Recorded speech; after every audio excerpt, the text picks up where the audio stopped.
नमस्ते दोस्तों। आज पढ़ेंगे भारतीय संविधान और राज्य व्यवस्था। इस वीडियो भारतीय संविधान में ये दूसरा लेक्चर रहेगा। इस लेक्चर में भारतीय संविधान के इतिहास पर चर्चा की जाएगी। तो जो विद्यार्थी पहली बार इस चैनल से जुड़े हैं, इस चैनल को सब्सक्राइब कर लें, लाइक कर दें, बेल आइकन दबा दें ताकि आपको हर एक वीडियो का नोटिफिकेशन मिलता रहे। और अगर वीडियो अच्छा लगे तो आपके दोस्तों में ज़रूर शेयर करें। तो आज चलिए शुरू करते हैं आज का वीडियो। भारतीय संविधान का इतिहास। भारत का संविधान कैसे बना, भारतीय संविधान बनने के क्या क्या तात्कालिक कारण थे, कौन से एक्ट पारित किए गए थे, कौन से अधिनियम का अधिकांश भाग लिया गया, इस पर चर्चा करते हैं। पिछले वीडियो में मैंने आपको भारत सन 1909 का भारत अधिनियम बता दिया था। आज चर्चा करेंगे भारत अधिनियम। आज चलेंगे भारत शासन अधिनियम। भारत शासन अधिनियम 1919 का 1919 का भारत शासन अधिनियम पर चर्चा की जाएगी। भारत शासन अधिनियम में इसे मोंटेग्यू चेम्सफोर्ड सुधार भी कहा जाता है। भारत 1919 का भारत शासन अधिनियम को चेम्सफोर्ड सुधार अधिनियम भी कहा जाता है। चेम्सफोर्ड सुधार, मोंटेग्यू चेम्सफोर्ड सुधार,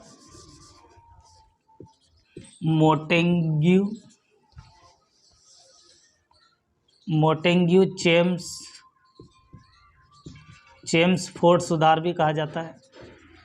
इसका दूसरा नाम मोंटेग्यू चेम्सफोर्ड सुधार है।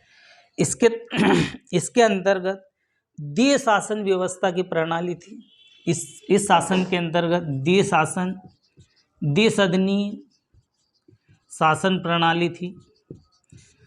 द्विसदनीय मतलब दोहरे शासन की प्रणाली थी। इसमें एक प्रणाली थी केंद्रीय विधान परिषद। इसी के अंदर केंद्रीय विधान परिषद होती थी। केंद्रीय विधान परिषद होती थी और एक तरफ होती थी केंद्रीय विधानसभा। केंद्रीय विधानसभा होती थी।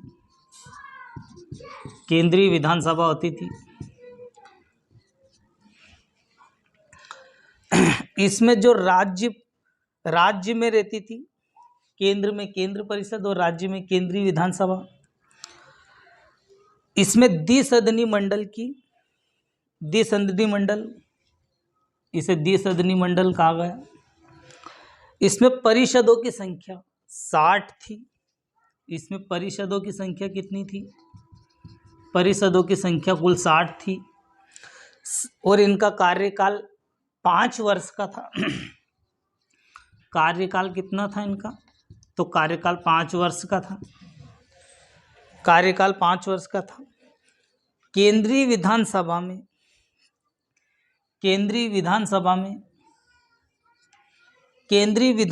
में सदस्यों की संख्या 145 रखी गई थी। 145 सदस्य थे।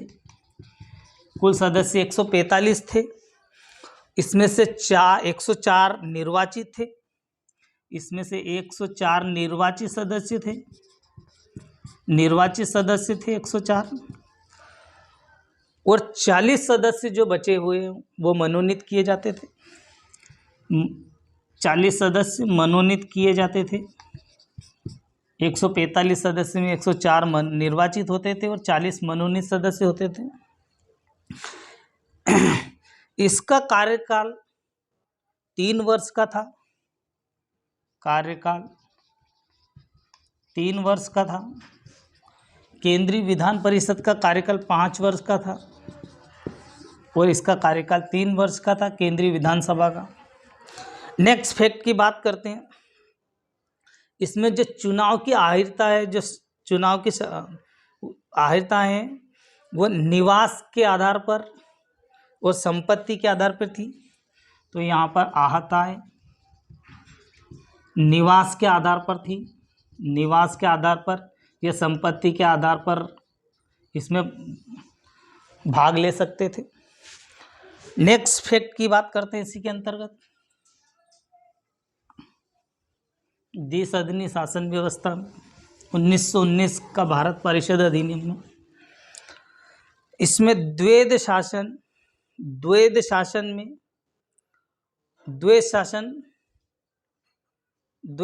में 8 प्रमुख प्रांत थे। द्वैध शासन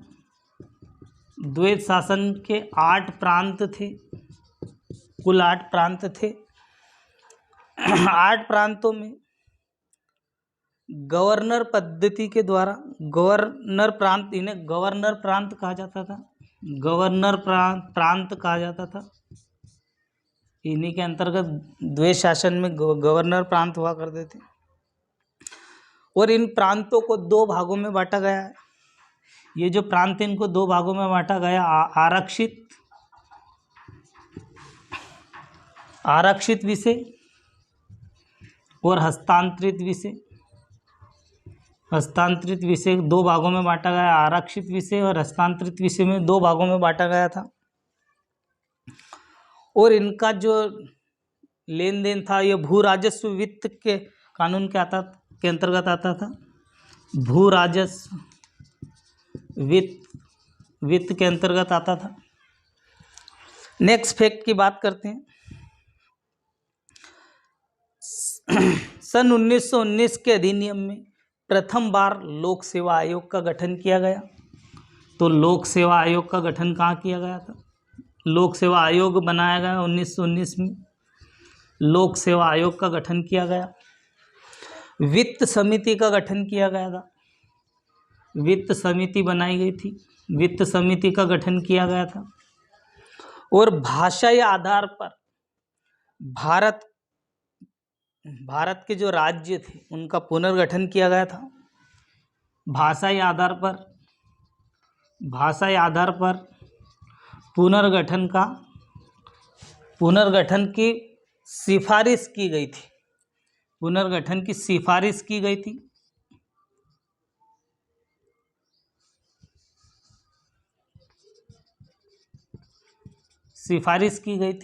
भाषा के आधार पर बांटने के लिए। इस एक्ट में कुछ कारण थे। उन कमियों को दूर करने के लिए दूसरा एक्ट पारित किया गया। इस कमियों को दूर करने के लिए भारत में भारत शासन अधिनियम 1935 आया गया।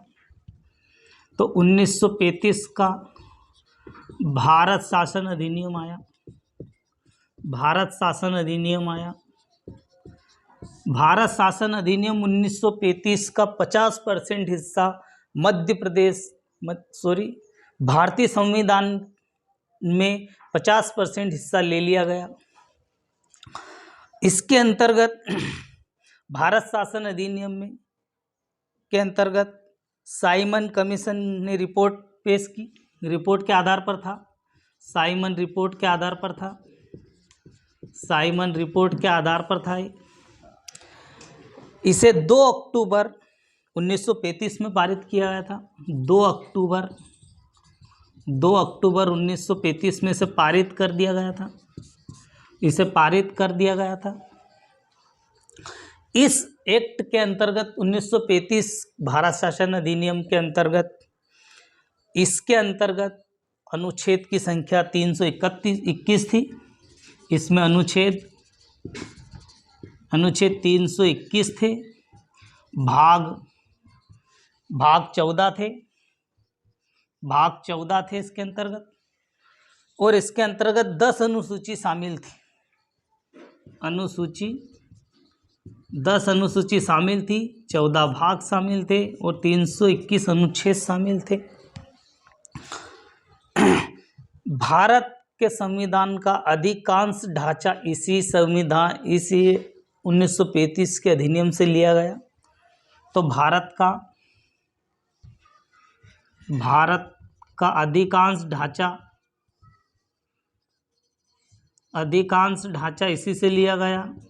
अधिकांश अनुच्छेद 1935 के अनुच्छेद से ही लिए गए।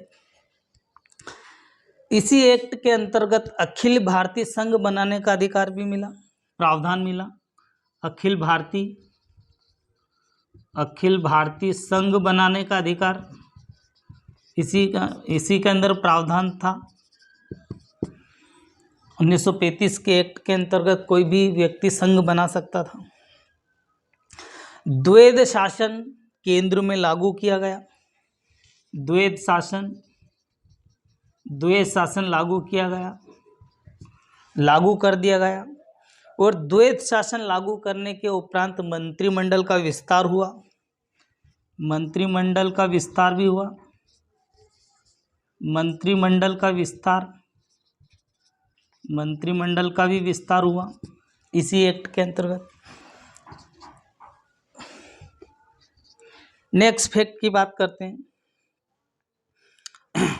संघीय न्यायालय की स्थापना भी इसी के अंतर्गत हुई। संघीय न्यायालय की स्थापना हुई। संघीय न्यायालय की स्थापना भी इसी के अंतर्गत हुई, इसी एक्ट के अंतर्गत हुई। और संघीय न्यायालय में अपील की जा सकती थी और इसका हेडक्वार्टर लंदन था। इसमें अपील की सुविधा थी और इसका हेडक्वार्टर लंदन में था। नेक्स्ट फैक्ट की बात करते हैं।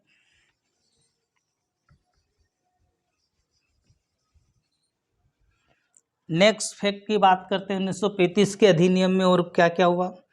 तो बर्मा को भारत से अलग कर दिया गया। बर्मा को भारत से अलग कर दिया गया। भारत से अलग कर दिया गया। अब ये बर्मा कौन सा है? तो अभी का म्यांमार है। म्यांमार को बर्मा को भारत से अलग कर दिया गया। उड़ीसा तथा सिंध दो प्रांत बनाए गए। उड़ीसा और सिंध दो प्रांत बने। दो प्रांतों को बनाया गया। दो प्रांतों को बनाया गया। दो प्रांतों को बनाया गया। नेक्स्ट फैक्ट की बात करते हैं।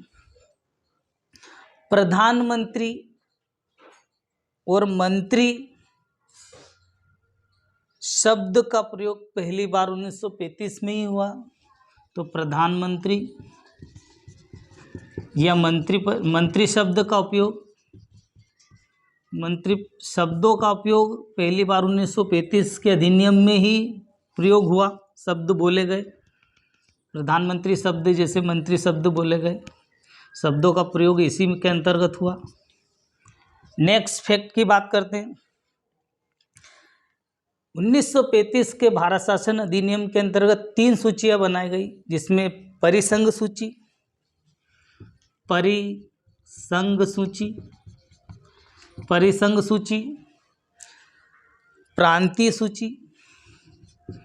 प्रांतीय सूची और समवर्ती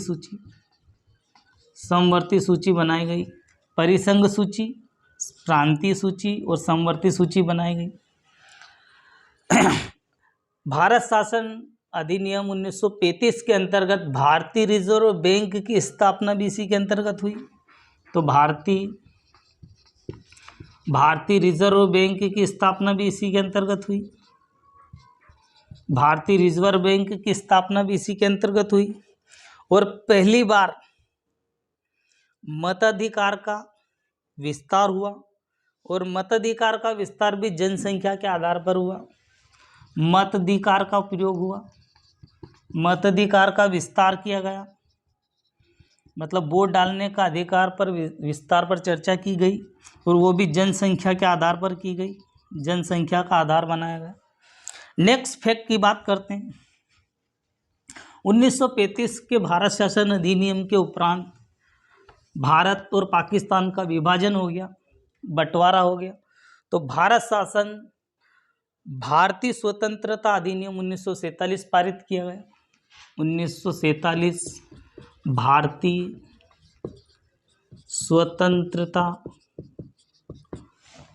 स्वतंत्रता अधिनियम लागू किया गया। 1947 भारत स्वतंत्रता अधिनियम। इस अधिनियम में किसके तहत हुआ? तो माउंटबेटन योजना के तहत हुआ इसका विस्तार। माउंटबेटन योजना के तहत हुआ है। माउंटबेटन योजना के तहत इसका विस्तार हुआ। और 18 जुलाई 1947 को इसे पारित कर दिया गया। 18 जुलाई 1947 को इसे पारित किया गया, इस एक्ट को पारित किया गया। इस एक्ट में 3 जून 1947 को इसे प्रस्तुत किया गया था। 3 जुलाई 1947 को इसे प्रस्तुत किया गया था। प्रस्तुत 3 जुलाई को और 18 जुलाई को पारित कर दिया गया था। इसी एक्ट के अंतर्गत भारत और पाकिस्तान का बंटवारा हुआ। भारत और पाकिस्तान का बंटवारा हुआ। बंटवारा 1947 के अधिनियम के तहत भारत और पाकिस्तान का बंटवारा हुआ। बंटवारा के तहत 15 अगस्त को भारत को 15 अगस्त के दिन भारत विभाजन किया गया और पाकिस्तान को 14 अगस्त दिया गया। पाकिस्तान को 14 अगस्त को बंटवारा किया गया और भारत को 15 अगस्त के दिन किया गया। दोनों में भारत और पाकिस्तान के बंटवारा हो जाने के बाद में दोनों में गवर्नर जनरल की नियुक्ति की गई। तो दोनों में गवर्नर जनरल की नियुक्ति की गई। गवर्नर जनरल की नियुक्ति की गई दोनों में ही संविधान सभा मंडल का गठन किया गया। दोनों में संविधान सभा का गठन किया गया। दोनों में संविधान सभा का गठन भी किया गया। दोनों देशों के बीच में जो सीमा विस्तार किया गया वो सीमा विस्तार भी किया गया। सीमा का विस्तार भी किया गया। और वो सीमा किन व्यक्ति को द्वारा किया गया? तो सर रेडक्लिफ के द्वारा की गई थी। सर रेडक्लिफ के द्वारा सीमा विस्तार किया गया। भारत और पाकिस्तान की सीमा का बंटवारा हुआ और इसमें सीमा आयोग का गठन किया गया। विस्तार करने के बाद में सीमा आयोग बनाया गया। सीमा आयोग बनाया गया। बंटवारा सीमा बांटने के बाद में सीमा आयोग का गठन कर दिया गया। इसी के अंतर्गत देश में भारतीय संविधान का इतिहास की प्रणाली समाप्त होती है। आज के वीडियो में इतना ही। मिलते हैं नेक्स्ट वीडियो में। जो विद्यार्थी पहली बार इस चैनल से जुड़े, इस चैनल को सब्सक्राइब कर ले, लाइक कर दे, बेल आइकन दबा दे ताकि आपको हर एक वीडियो का नोटिफिकेशन मिलता रहे। और वीडियो अगर आपको पसंद आए तो आपके दोस्तों में ज़रूर शेयर करें ताकि उनको भी इस वीडियो के माध्यम से कुछ ज्ञान मिल सके। तो आज के वीडियो में इतना ही। जय हिंद, जय भारत।